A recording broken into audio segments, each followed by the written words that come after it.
안녕하세요. 에스키모입니다. 오늘의 주제는 전지인데요. 특히 전지 중 화학 전지에 대해 알아보고 쉽게 만들어보는 시간도 가지겠습니다. 건전지 많이 사용해 보셨죠? 이름처럼 건전지는 전지의 종류 중 하나입니다. 영어로 배터리라고도 하는 전지는 다양한 종류가 있으며 우리 생활에서 정말 널리 쓰이고 활발히 연구되고 있는 분야이기도 합니다. 전지를 알기 위해서는 먼저 전자에 대해 알아야 하는데요. 전자는 전하를 띠는 아주 작은 입자입니다. 이때 전하는 전기와 관련된 성질로 양전하와 전하 두 종류가 있습니다. 쉽게 찾아볼 수 있는 예로 풍선을 머리에 문지르고 뗐을 때 머리카락이 붙는 것을 통해 전하를 확인할 수 있는데, 문지르는 것 때문에 머리카락과 풍선이 전하를 띄어 서로 당기게 되는 것입니다. 이러한 전기 현상에서 전하의 움직임 때문에 생기는 능력, 즉 에너지를 전기라고 합니다.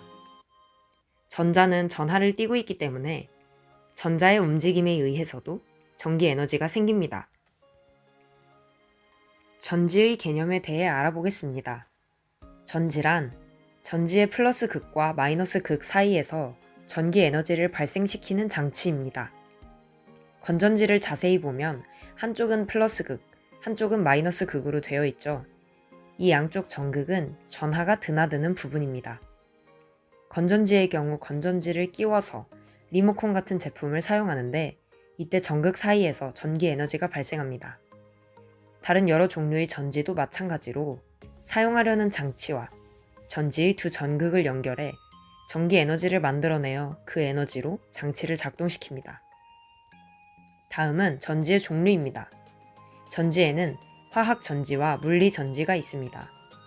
화학 전지는 물질의 화학적인 변화, 물리 전지는 물질의 물리적인 변화를 이용하는 전지입니다. 화학 전지가 훨씬 더 흔한 전지로 평소에 자주 사용하는 전지는 화학 전지라고 생각하시면 됩니다. 건전지가 바로 대표적인 화학 전지 중 하나입니다. 이러한 화학 전지는 핸드폰, 리모컨, 노트북, 카메라 등에서 찾아볼 수 있습니다. 그럼 화학전지에 대해 자세히 배워봅시다. 물질의 화학적인 변화를 이용한다고 했는데 화학적인 변화가 무엇일까요? 화학전지에서의 화학적인 변화는 앞서 설명했던 전자들의 이동입니다. 어떤 물질에 있던 전자가 이동하면 화학적인 에너지가 발생하는데, 전지는 이러한 에너지를 전기로 바꾸어 우리가 사용할 수 있게 합니다. 그럼 화학전지에서의 전자의 이동은 무엇일까요? 전지의 양쪽 극을 사용하려는 장치에 연결하면 두 극 모두에서 산화환원 반응이라고 부르는 반응이 일어나게 됩니다. 산화환원 반응은 전자의 이동으로 일어나는 반응을 말하는데요. 특히 물질이 전자를 잃거나 얻음에 의해 일어납니다. 어떤 물질이 전자를 잃으면 산화 반응, 전자를 얻게 되면 환원 반응을 했다고 말합니다. 철이 녹쓰는 것이 산화환원 반응의 대표적인 예로, 철이 공기 중에 산소와 만나면 산소 때문에 전자가 빠져나가 산화됩니다. 기본적으로 화학전지에서는 첫 번째로 한쪽 극에서 산화 반응이 일어나 전자를 잃고, 두 번째로 그 전자가 전선이나 회로를 통해 이동해 사용하는 장치에서 흐른 후, 세 번째로 다른 극으로 이동해서 전지 내부에서 전자를 얻는 환원 반응을 진행시킵니다. 정리하면 화학전지에서는 전자가 이동하며 산화환원 반응이 일어나고, 이때 발생한 화학적인 에너지를 전기 에너지로 바꿉니다. 그렇다면 이러한 산화환원 반응은 구체적으로 어떤 형태로 일어날까요? 이를 알아보기 위해 최초의 전지인 볼타 전지에 대해 알아보겠습니다. 볼타 전지는 이탈리아의 과학자 볼타가 1800년에 만들었는데요. 이때 처음 활용한 산화환원 반응의 원리가 오늘날까지 화학전지에 사용되고 있습니다. 볼타 전지에서 산화환원 반응은 두 금속이 만나는 것에 의해 일어납니다. 금속들은 각각의 반응성이 있는데요. 이 반응성이란 전자를 잃어 산화되려는 성격을 말합니다. 반응성이 큰 금속은 전자를 잃고 산화되려는 경향이 큰 것이죠. 만약 반응성이 다른 두 금속이 만난다면 어떤 일이 벌어질까요? 반응성이 큰 금속이 반응성이 작은 금속과 만나면 반응성이 큰 금속은 전자를 잃어 산화되고, 반응성이 작은 금속은 환원됩니다. 볼타 전지는 바로 이 원리를 이용하는데요. 볼타는 금속인 아연판과 구리판 사이에 산성 용액으로 적신 헝겊을 끼우고 두 판을 전선으로 이어 전기를 발생시키는 데 성공합니다. 아연이 구리보다 반응성이 크기 때문에 전자를 잃고 그 전자는 전선을 통해 구리로 이동한 것입니다. 추가로 산용액은 전기가 흐르게 하는 역할을 합니다. 이러한 볼타전지의 기본적인 산화환원의 원리가 지금까지의 화학전지에도 적용되고 있습니다. 볼타전지 이후 많은 실용적인 전지들이 등장했고, 현재는 핸드폰이나 전기자동차에 사용되는 리튬이온 배터리, 효율이 높다는 장점이 있는 연료전지 등의 발전된 전지들이 개발되고 있습니다. 이렇게 전지가 무엇인지와 그 원리에 대해 알아보았고, 이제 쉽게 만들어 볼 수 있는 전지에 대해 소개하겠습니다. 볼타전지와 유사한 소금물을 이용한 전지인데요. 볼타전지처럼 구리판과 아연판을 사용하지만 산용액이 아닌 소금물을 사용합니다. 소금물 또한 산용액과 같이 전기가 흐르게 하는 역할을 합니다. 이런 물질을 전해질이라고 하는데요. 전하를 띤 이온이 움직이면서 전기를 흐르게 할 수 있기 때문에 산성용액이나 소금물을 전해질로 사용합니다. 실험을 진행하면서 실험 과정에서 어떠한 전지의 원리가 사용되었는지 생각해 봅시다.